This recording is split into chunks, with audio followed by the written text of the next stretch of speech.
समाज में कितने लोगों को अपना शत्रु मानते हैं। किसी ने हमारा कुछ ले लिया, चुरा लिया, हमारी पोजीशन हड़प ली, पैसा नहीं दिया, हमें गाली दे दी, हमारे इंसल्ट कर दी, हमारे किसी रिलेटिव के साथ गलत व्यवहार किया, दूसरा देश। इस प्रकार से हम कई कई शत्रु अपने मानते हैं, परंतु ये इतने खतरनाक शत्रु नहीं है। हमारे पास एक सबसे शक्तिशाली शत्रु है, महाशत्रु, और वो ऐसा अद्भुत शत्रु है कि हम उसको खुद ही छोड़ने को तैयार नहीं है। और वो जानते हैं कौन है? भगवत गीता में स्वयं भगवान श्री कृष्ण बताते हैं, कामेश क्रोधेश रजोगुण समुद्भव महाश्नो महापाप्मा विद्येनम यह वैरिणम। कि महाश्नो महापाप्मा बड़ा भारी शत्रु है, ये वैरी है हमारा बहुत बड़ा। कौन? काम। काम काम को कहीं आप केवल सेक्स तक सीमित मत समझिए। काम वहीं तक सीमित नहीं है। कामनाएं, फिर खाली कामनाएं हो जाएं तो काफी नहीं है, परंतु इन कामनाओं से और कई सारी चीजों का जन्म होता है। जैसे कि हमारी कामना है सबसे ज्यादा मान सम्मान प्राप्त करने की। जब हम देखते हैं हमारे ही किसी बराबर वाले को या हमसे किसी नीचे वाले को हमसे ज्यादा मान सम्मान मिल रहा है, ओहो हो, ये हम सहन नहीं कर पाते। बहुत कष्ट होता है हृदय में। बिना किसी के कुछ किए हम कष्ट का अनुभव करने लगते हैं, दुखी हो जाते हैं, जल जाते हैं अंदर से। और अगर हम उस समय अपने आप को सहन नहीं, अपने शत्रु का हमने कुछ किया नहीं, तो फिर हम ईर्ष्या की आग में जलते हैं, द्वेष की आग में जलते हैं, और फिर हम उसका अहित कर जाते हैं। और कुछ गलत कार्य करने से फिर उसका रिएक्शन आता है, चेन बनती है। फिर हमने उसके साथ गलत किया, फिर वो हमारे साथ गलत करेगा। वैसी कई हमारी ऐसी कामनाएं हैं जो पूरी ना होने पर हमें कष्ट देती हैं, जो पूरी ना होने पर हमें कष्ट देती हैं। पूरी हो गई जैसे हम चाहते थे, वैसे पूरी नहीं हुई तो कष्ट दी, और जैसे हम चाहते थे वैसी हो जाने पे भी हमारे को कष्ट देती है। जैसे हमारा एक मित्र, हम जानते हैं अपने मित्र को, हमारा वो मित्र, उसकी हमेशा ये भावना रहती थी कि विवाह तो मैं करूंगा, पर एक ऐसी स्त्री से करना चाहूंगा विवाह जिसको कोई हाथ लगाए तो वो मैली हो जाए। मतलब इतनी सुंदर होनी चाहिए कि हाथ लगाने पे भी मैली। ऐसी सुंदर स्त्री से मैं विवाह करूंगा। अच्छा, तो भगवान ने उनकी सुन ली। एक परम सुंदरी स्त्री मिल गई उनको। परम सुंदरी तो नहीं कह सकते, परंतु बहुत ज्यादा सुंदर। रंग भी उनका बहुत जो है निखरा हुआ। परंतु कुछ समय के बाद ही वो स्त्री का जो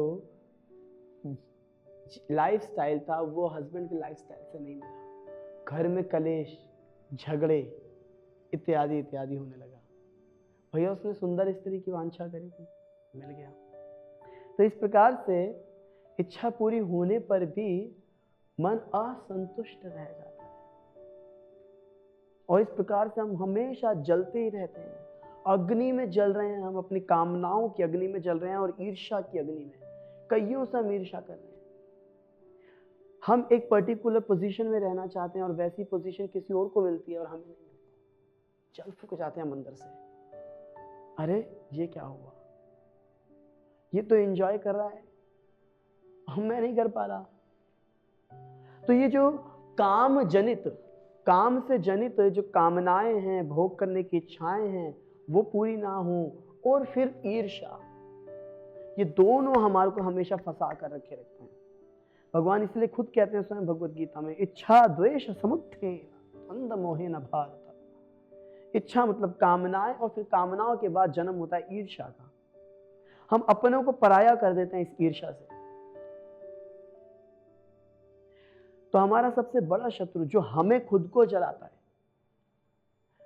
कोई हमारा कुछ नहीं बिगाड़ता। फिर जिस दिन ये काम वासनाएं जो हैं, जो ये ईर्ष्या है, इसका हम निवारण कर लेंगे, उस दिन हमारे शत्रु जिनको हम आज तक समझते हैं वो भी मित्र हो जाएंगे, अथवा कम से कम हमें शत्रु के रूप में नजर नहीं आएंगे, हमें तो मित्र के ही रूप में नजर आएंगे। क्योंकि उन शत्रुओं से ज्यादा जलते हैं हम अपनी कामनाओं के शत्रुओं से, अपनी ईर्ष्या के शत्रुओं से। कैसे बचा जाए इससे बचने की विधि है परम भगवान की शरण ली जाए, भक्तों की शरण ली जाए, और साथ ही साथ समय निकालें, भक्तों के संग में जाएं, उनके पास बैठे नीचे सुने, सेवा करें। अपने घर में जो हमारे बड़े बुजुर्ग हैं उनके चरणों की सेवा करें, घर में बड़ों की सेवा करें, भक्तों के चरणों में जाकर के सेवा करें, संतों से हरि कथा सुने। जब नीचे बैठने की आदत डालेंगे, सेवा करने की आदत डालेंगे, तो हृदय के अंदर से ईर्ष्या धीरे धीरे जाएगी। जिसके प्रति ईर्ष्या आए उसका और भी ज्यादा सम्मान करें।